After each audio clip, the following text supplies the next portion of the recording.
In this tutorial, we're going to show you how you can send a list of matching properties to a buyer you've entered into your system. You'll need to have your buyer entered with the criteria captured. If we open up My Record, we'll be able to see that in the information, buyer criteria, we have some criteria captured with a price point of 3 million. To see the properties that match, we can go to the Properties area and click Listing Matches.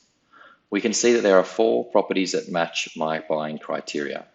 To send these off to your client, you'll use the Send option, select Email, and you'll choose the template that comes with your Locked On account called Buyer Match. This will then load your logo, matching properties, a personal message, and a list of the properties that match your buyer's criteria. If you'd like to change the message, you can do that in the email body section here over on the right of your screen. If I edit any text in here or add text, you can then use the orange update preview to see the email as it will be sent to your client. To send the email, scroll to the bottom of the right of the screen and use the Send Email option.